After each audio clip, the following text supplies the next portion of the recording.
What is it that you worry about the most? Globally, statistically, they're constantly asking questions. Polls and all kinds of online studies and things that are going on in the world. Globally, the top concern, and this is beautiful because it takes America out of the equation, it's just everyone everywhere. The top concern is inflation and money, 40%. And this is over the course of 19 different countries, thousands of people in this study. The next one was poverty at 31%. Right under that was unemployment at 26%. After that, another 26% said crime and violence. And then finally, the last one, 26% of people globally said that financial corruption. Now, I don't know if you were tracking with those stats, but 4 out of the top 5, there's a theme. Money. Now, maybe you hear those and you go, those are my concerns, Pastor. They didn't poll me for this result, but I feel like I have something in common with the people in these 19 countries surveyed.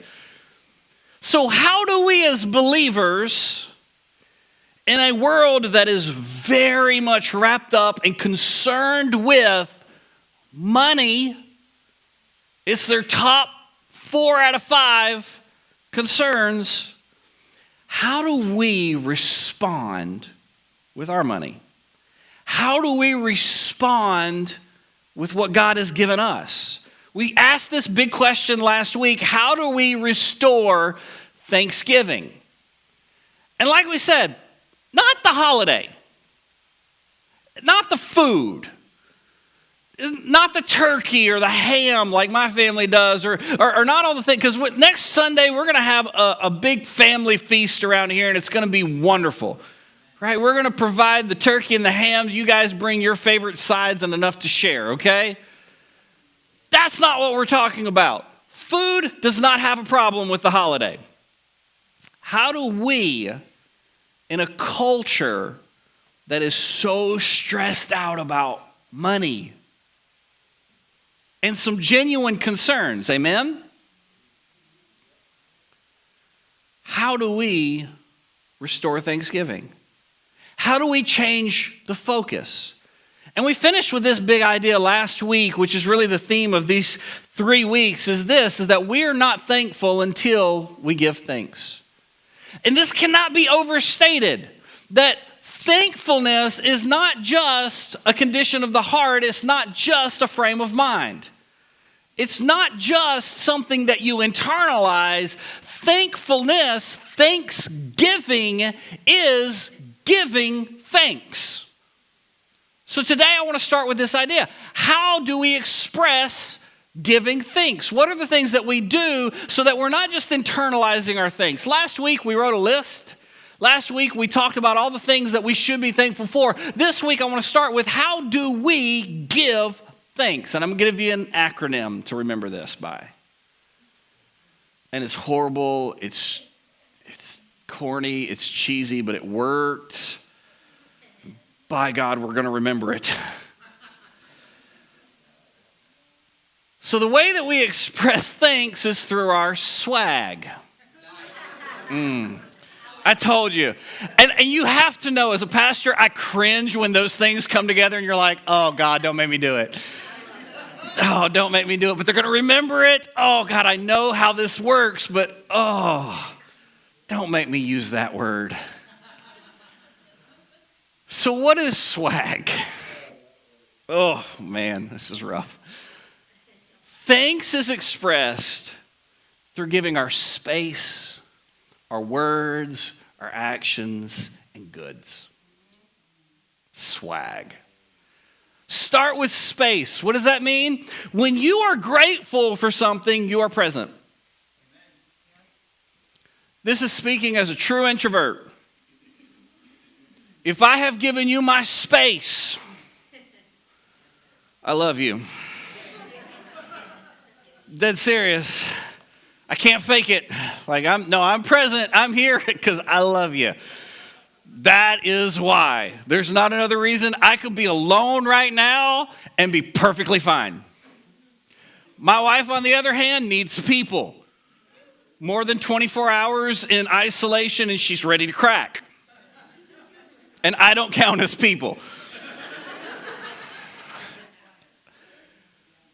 But it's space. And you see this in really important moments in people's lives, like funerals or weddings. People are grateful for you as a couple, or they're grateful for the person that passed. And what do? They show up.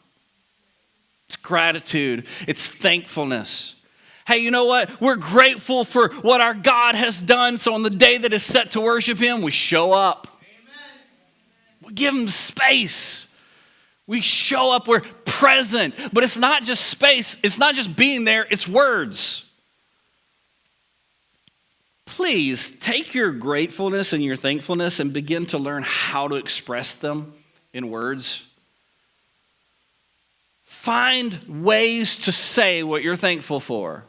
Find ways to say to the people you're thankful for what you're thankful for. Maybe find people that even if you're not thankful for them, share with them something you're thankful for. Do we get the idea, the baseline? Let it come out of your mouth, because this is what I know about the mouth. It really is just an overflow of the heart.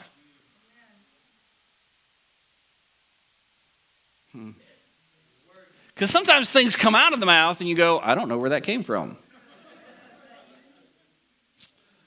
And we know where it came from, don't we? That's the problem. We just don't want to admit we know where it came from. That came from my heart. Ugh. God, I need you to deal with my heart, because that's a black and twisted thing sometimes. How do I know? Just because the words that pop out sometimes. But if your heart is full of gratitude, your heart is full of thankfulness, what will happen? There will be an overflow of words. But not just words. And words that mean something. Can we say that? Words that mean something, not useless platitudes. That's not thankfulness. That's not giving thanks. That's manipulation. I just slipped right in there. So, not just our words, but our actions. All of this is expressed also in how we give thankfulness to God, because when we come and we show up and we express worship with our words, we're being grateful, right? When we serve one another with our actions, when we do something, that's out of gratitude. Because some of you, your love language is acts of service. And that's how you know someone loves you, is they did something for you, and that's, you just feel it. Right? They can buy you the most expensive gift in the world and you don't care. You're like, well, that's nice. But if they do something for you, practical, that gratefulness, you go, man, I'm loved. Some of you are speaking your love language right now. It's those little acts of service. But it's just doing something out of gratitude. That's why we serve one another in the church, because we're grateful for what God has done. Amen. And then finally, with goods. Because some of you, your love language is presents. You're like, no. Don't put the present to the side. That sounds like a good time to me. Goods. But what do I mean? When we're talking about being thankful, when we're talking about being grateful, and we talk about the goods part of it, what am I talking about? Well, put your money where your mouth is. How do we express this in service? Offering, tithe. That's all an expression of gratitude. The first tithe was paid by Abraham after he won a significant battle and saved his family from being slaves. He returned and out of gratitude paid tithe to priest king Melchizedek. Now, that's enough swag for now. I want to give you some examples of this. Maybe you've heard of Jesus feeding thousands of people with just a little bit of bread. And we think, what an amazing miracle of provision that is, right? But what if today I told you it's not about the bread? It's not about the bread. So in Matthew chapter 14, I want to start, and we're going to stay in the book of Matthew so you can see a theme here because it won't serve us to jump to different passages. I want you to see the progression of this.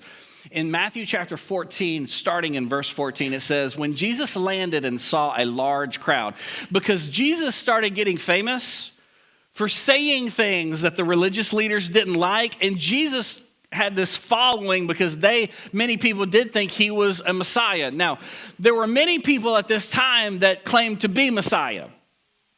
A lot of them died. None of the rest of them came back. Distinguishing factor. So when Jesus landed and saw a large crowd, they were waiting on his boat to land.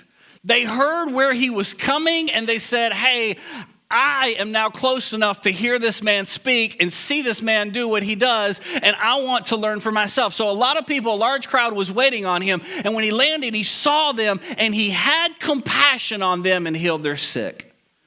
This was the story of Jesus' ministry. He goes from town to town, from hilltop to hilltop, speaking and teaching and preaching, all these things, explaining everything about the law and the prophets to the people that would listen. But it wasn't just that. Wherever he went, people were hurting. And wherever people were hurting, the creator of all the universe had compassion on it. Isn't that beautiful? That he wasn't above it. That he didn't just say, here, I'm just here to teach and I'm just here for you to learn something. But no, while I'm present with you, I will fix what is before me. Because he saw firsthand the effect of sin and death on his creation. And it broke his heart. So he had compassion. And he healed their sick. And sometimes what God is waiting for us to start ministries on is for us to just catch the compassion for what's going on in the world. See, compassion is the catalyst to ministry. Because if it's not, what is the ministry about? I can remember when we were moved here, our passion was, God, send us to a place in the world where church is not cultural and people need to hear about Jesus. Here we are.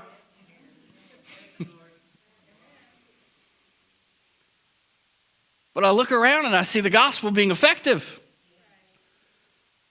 We don't normally baptize people in November, but we have a need to baptize people in November. Praise God. Where does that come from? Compassion.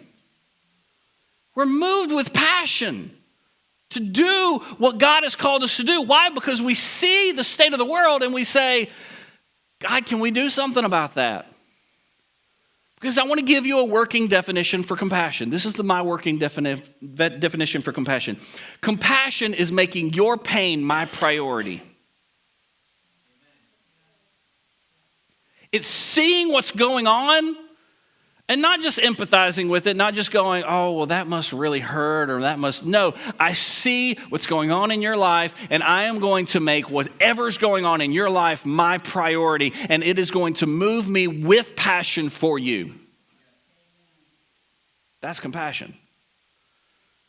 Because Jesus was traveling from place to place teaching. And when he's moved with compassion, as so many times happens in the gospel, he stops what he's doing and begins to interact with people one-on-one. Their pain became his priority in every circumstance. Their pain, their sickness, he's healing. Everything that you do at the cost of something else.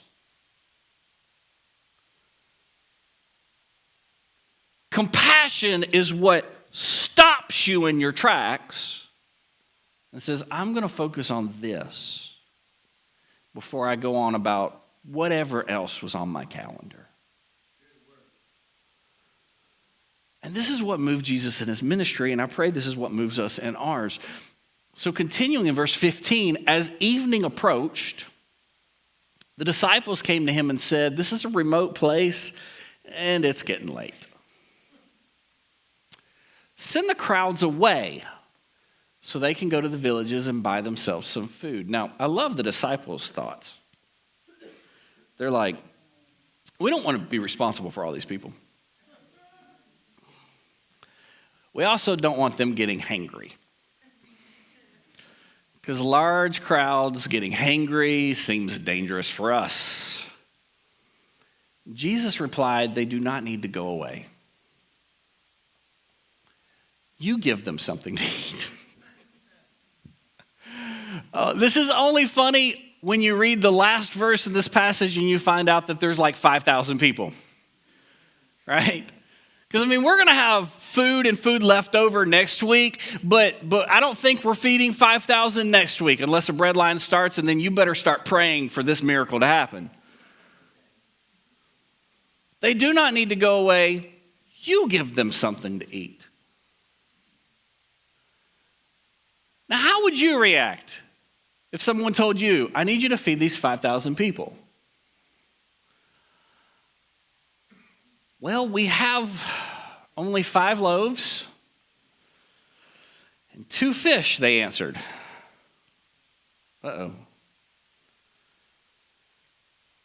Verse 17, we have here only 5 loaves and we have 2 fish. 1, 2, 3, 4, 5.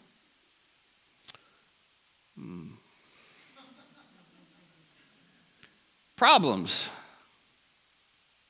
And here is always the answer. Here is always the answer. When it feels like you don't have enough, here is the answer. Bring them here to me, he said. Because whatever you think it is in your hands that's not enough, I promise you, put them in his hands and it will be enough. So he directed the people to sit down. I love this. Jesus is going, everybody, we've got lunch, we've got dinner prepared. Everybody sit down. And as they're sitting, they're looking going, are we watching him eat? He has 1 dinner prepared.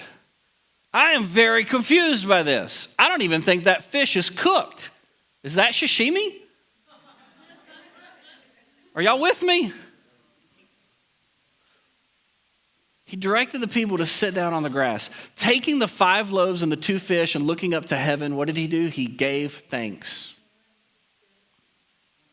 What have we been talking about? Giving thanks. Now, in that moment, did Jesus internalize gratitude? Or did he do something?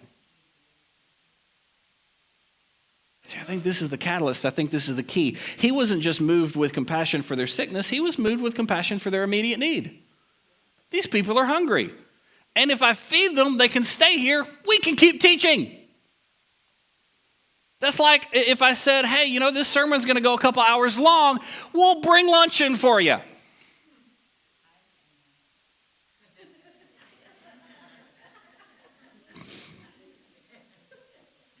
We'll test that one day.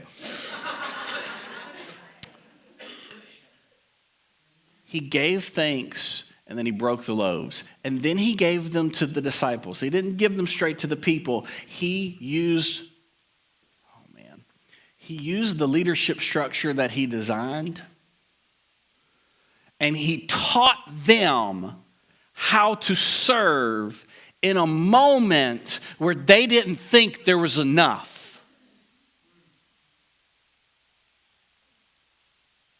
He could have bypassed the disciples altogether and just started distributing food and it wouldn't have stopped. But he gave it to them first so that the looks on their faces, they kept coming back for more and kept getting more. And they're like, I've passed out way more than 5 loaves at this point. I'm confused. And that's how serving God and gratitude goes sometimes, because he's teaching his disciples now the service aspect of gratitude. They're moving into the crowd, giving out more and more and more and more bread. They all ate and were satisfied. And the disciples picked up 12 basketfuls of broken pieces that were left over.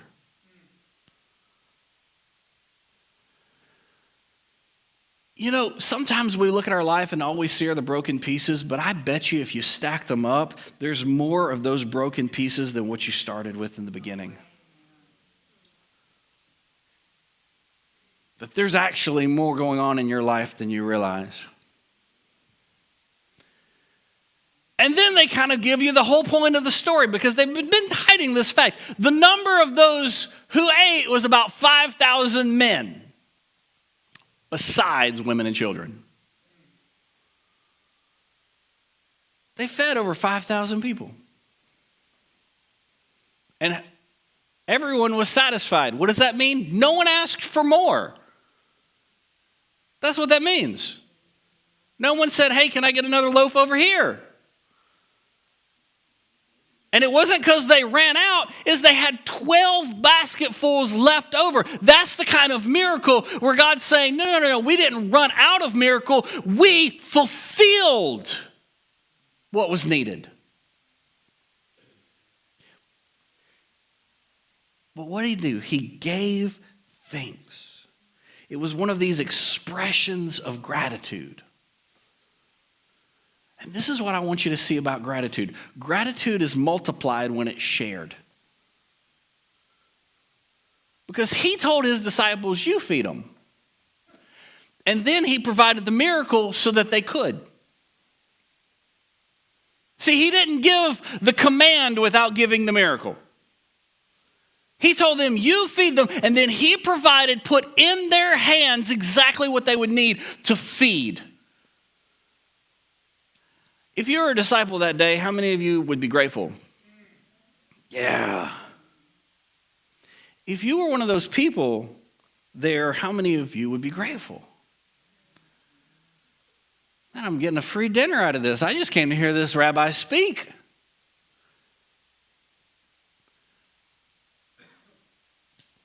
How many people in our orbit are waiting for us to be the catalyst for thankfulness? Because I find that being dissatisfied and being ungrateful, yeah, that's spread around the culture and that's spread around the world. A lot of people worried about a whole lot of things. But what if in your orbit you began expressing thanks in such a way that you started to see it multiply? That the people closest to you had to either become thankful or get out of your orbit. Not that you're making them thankful, it's just that you're expressing it so much, they feel bad if they're not. It's not a shame game. Have you ever been around someone that is so grateful and thankful for everything that you just start going, well, God, yeah, I think I've got some things to be thankful for too.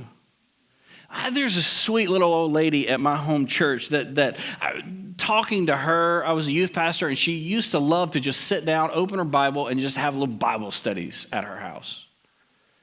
And I'm telling you, this person was expressively, vocally grateful for everything that caught her eye. Almost exhaustingly so. God, I'm so thankful for the grass as it grows under our feet. God, I'm so thankful that you sent me to this store and not this store today, because I ran into this person and was able to talk to them and also found a deal on this. Every moment of her day, she's going, I'm going to be thankful for that. I don't think most of us are there yet. Most of us need to start with, what was something today that I can be thankful for? And you move from being thankful for just in things in the past, and that's really a present condition of gratitude. Last week we talked about all the things that God has done, being grateful, but move that into the present, being presently grateful for the things that are in front of you. Giving thanks. Now, the reason we're going to stay in the book of Matthew is I want to show you another story in Matthew chapter 15. This is just the very next chapter.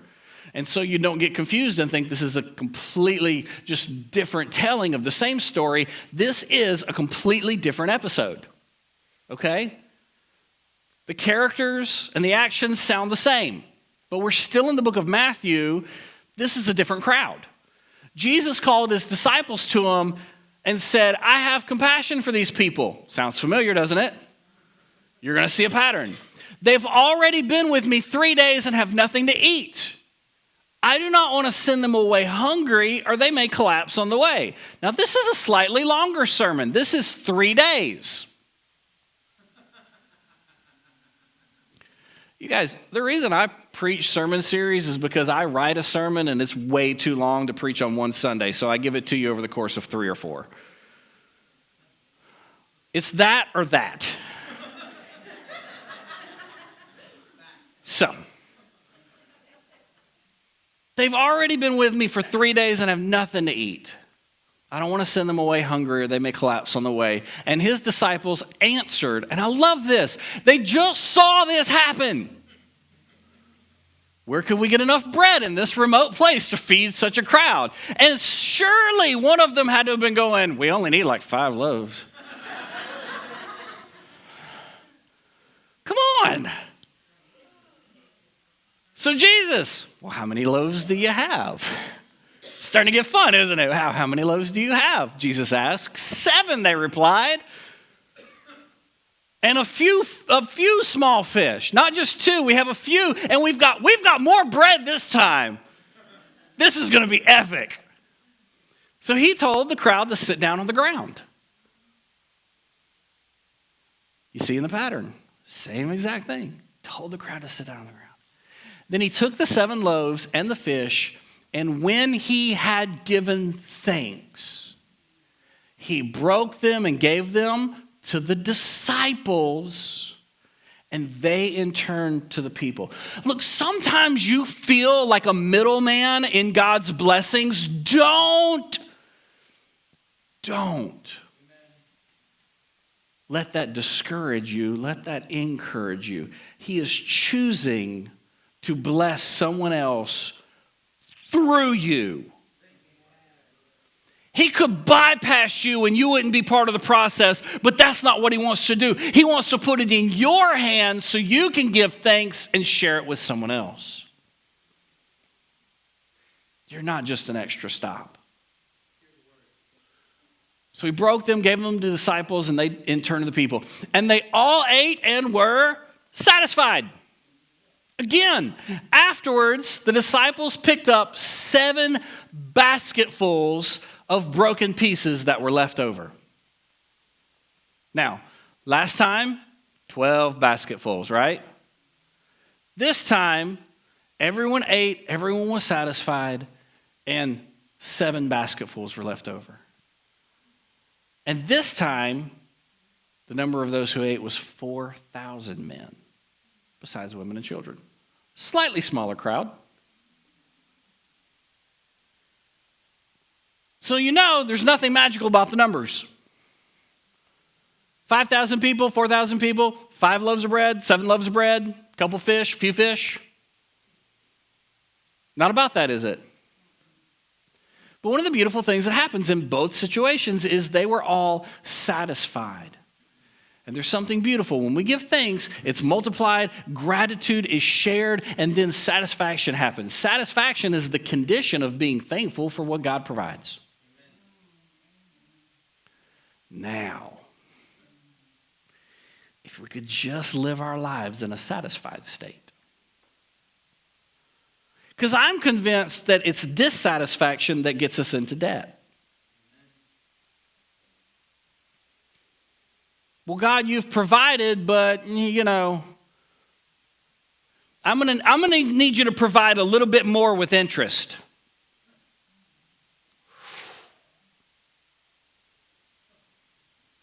Oh, that's not convicting at all. My goodness. We look at what God provides, and if we're grateful, we are satisfied. Why are the top 4 out of 5 concerns globally in civilized countries about money and stress? Because most people, it's not that there isn't enough money, it's that we're just dissatisfied. I know this is tough. What is satisfaction? It's living within our means. It's living within the means of what God has already provided for us. And sometimes that contentment is saying no to more. But this is not where the story ends, because I told you, it's not about the bread. It's not about the bread. So in the next chapter, in Matthew chapter 16, verse 5, we're going to catch up. It says, when they went across the lake, the disciples forgot to take bread. Man, they forgot the bread. They're on the boat, they forgot the snacks. You ever gone on an adventure and someone was in charge of the snacks and they forgot the snacks? That person's in trouble until we get where we're going, aren't we? But Jesus is teaching, and he says, be careful, Jesus said to them, be on your guard against the yeast of the Pharisees and Sadducees. What is yeast? Yeast is that thing, the ingredient that you put in bread that makes it rise, makes it puff up, and Jesus is trying to teach an object lesson, and the disciples are not listening to the object lesson. Because in verse 7, they discuss this among themselves and says, is it because we didn't bring any bread? Does he know? He's Jesus. Of course he knows. So is he making fun of us? Is he talking about yeast because we didn't bring the bread? We're in so much trouble. Who's responsible for the bread? It was Peter, wasn't it? Peter was responsible for the bread. And he didn't bring the bread. And we get stressed out over some of the silliest things, don't we? Was it because we didn't bring the bread? It's because we didn't bring this, or we didn't have this, or we didn't think about this. And Jesus, aware of their discussion, because there's 12 of these guys, and they're a rowdy group of guys. I don't think they had quiet conversations. Like there's a small rumble happening on the other side of the boat where people are like, you were supposed to bring the bread. I had to, no. They're fighting over bread. And aware of their discussion, Jesus asked, you of little faith, why are you talking among yourselves about having no bread? Do you still not understand? And this is why we've been in the book of Matthew this whole time. Do you still not understand? Don't you remember the 5 loaves for the 5,000? And how many basketfuls you gathered? 12. Or the 7 loaves for the 4,000 and how many basketfuls you gathered? An extra 7. How is it that you don't understand that I was not talking to you about bread? It's not about the bread. But since we're talking about bread now, be on your guard against the yeast of the Pharisees and the Sadducees. The thing that will blow you up out of proportion, the thing that will make something small rise. Some of you know where I'm going with this maybe. Then they understood that he was not telling them to guard against the yeast used in bread. This verse just is tough, right? Going, oh, they get it, but do they? Because finally they're like, oh, he's not talking about bread. You think? But against the teaching of the Pharisees and Sadducees. And this is what we miss sometimes. This is what we forget. This is what kind of becomes disillusion in our mind, is that our immediate need is not necessarily our greatest need. It just looks like it from our perspective.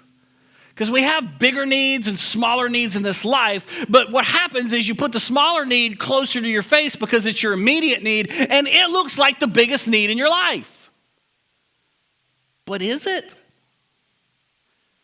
Because we're coming into a season where we're going to have some immediate needs that I want you to ask yourself this question. Will having this or doing this be something that matters in 12 months?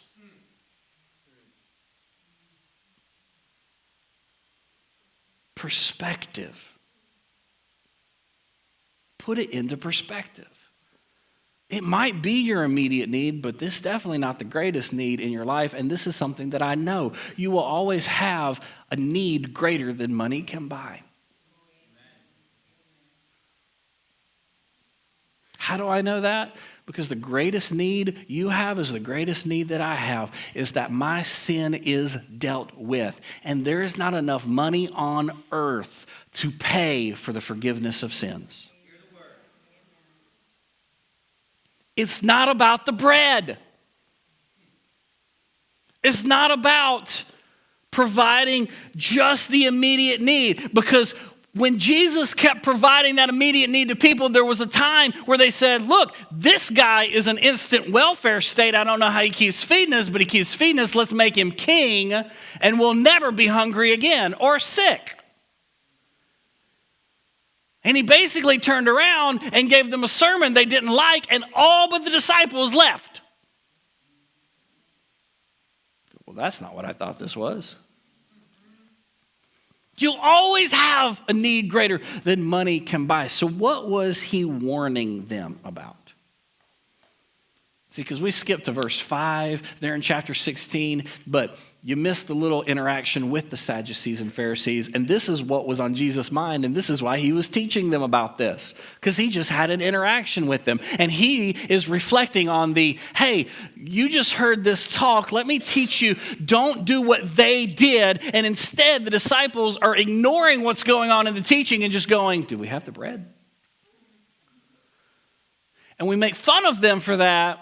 But don't we do the same thing? God is dropping profound truths in our life, but we walk out and we worry about, do I have enough bread for this week? And we worry about the provision and we're missing what the provider is saying. So in verse 1 of this chapter, he says, the Pharisees and the Sadducees came to Jesus and tested him by asking him to show them a sign from heaven. Hey, if you're Messiah, light up the sky. Show us something. Prove yourself. And he replied, when evening comes, you say it will be fair weather, for the sky is red. And in the morning, today it will be stormy, for the sky is red and overcast. You know how to interpret the appearance of the sky, but you cannot interpret the signs of the times. You're asking for a sign from the creator of all the universe, and I'm already showing you the signs in the heavens. If you don't think that I am the creator from that, what am I going to do to convince you? You already look for signs from the heavens. None of those have convinced you. There was a star when I was born. What else? He says, you can't interpret the signs of the time. A wicked and adulterous generation looks for a sign. God, give me proof. But none will be given it except the sign of Jonah. Jesus then left them and went away. And there's two things about this sign of Jonah. Do y'all want to hear about the sign of Jonah, or you just want me to end this? Sign of Jonah? Okay. Two things about the sign of Jonah. The sign of Jonah was the prophecy of destruction and the grace of delay. Because Jonah refused to do what God said, so he was swallowed by a large fish. But he prayed repentance in the belly of the fish, and his destruction was delayed. And then, looking like a crazy man, coming from the belly of a fish, walked through the city of Nineveh and preached their destruction, and they did the same thing that Jonah did. They repented, and their destruction was delayed. So it's a sign of destruction, but what happens when we repent? God delays it. But what's he telling us to guard our heart from? It's the yeast of the Pharisees and the Sadducees. What is that thing that makes them puff up? And this is what it is. Guard your heart from the ungratefulness of dismissing what God has already provided.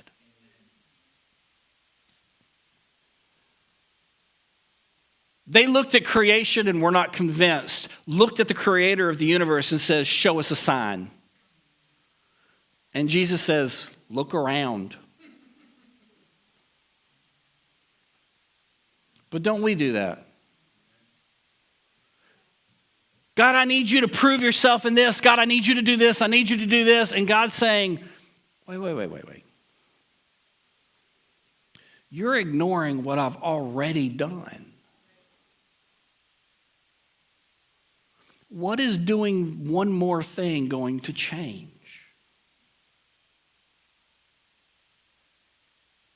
I know that's not the message anybody wants to hear, is it?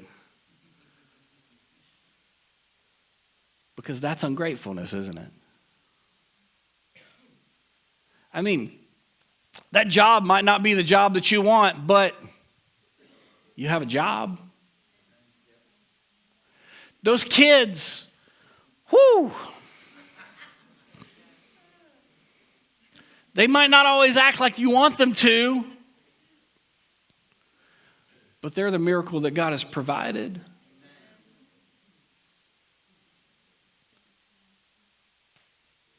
God, I might not be where I want to be in serving you or in my life, but I'm sure not where I used to be. So let's start there. Because it's not about the bread. It's not about the provision. It's about the giving thanks. Because what did Jesus do when he saw the crowd? He was moved with compassion. He wanted to do something for them. What did he start with? What do we already have? What do we already have? We got 5 loaves. Yep, that's enough. When we give thanks. So this is what I want you to leave doing today. Give thanks for the miracle that already is in your life. Before we go and ask God for the next thing, before we get consumed by the yeast of the Pharisees and the Sadducees, always wanting more, always wanting proof, never even believing in what they already see. God, what are the miracles you've already put in my life? Let me learn how to be more grateful for them. And if I can be grateful and if I can give thanks, maybe something new will break off. And it won't just change me, it'll change everyone around me. Would you stand with me today? Every head bowed, every eye closed. We're about to go back into worship. I want to just give a minute and let's give God thanks for the miracles that he has already given us. Think about the things that God has already done in your life. Think about what he's already provided, a living hope for us, that he has taken our greatest need. It might not be our most immediate need right now, but he's taken our greatest need, the need for salvation, the need for the forgiveness of sins, and he has already dealt with that. And no, giving thanks in your life doesn't mean that you're not going to wake up tomorrow and need some more bread.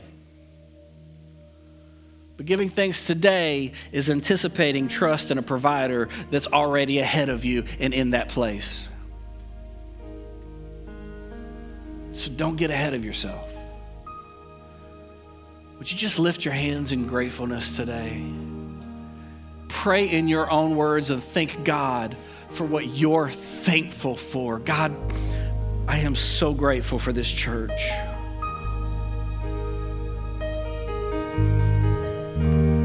God, I'm so grateful for the hands in the arms, the reach of this church, in our community, in the Pacific Northwest. God, I am thankful for your people that are present and generous. God, they show their thanks. God, I am so grateful that they show up with gratitude for what you've done for them. And they show up in other people's lives, and they show up to worship, and they show up to change this community. God, I am so thankful that you have called us to this place with compassion. God, I am grateful for my family. I am grateful for the challenges of the season that we're in.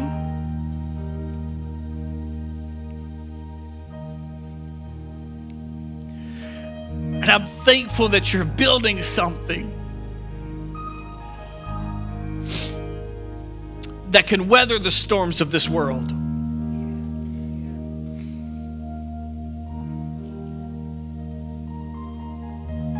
God, let our gratitude run deep for those things that are closest to us. God, show us how to express our thankfulness. In Jesus' name I pray.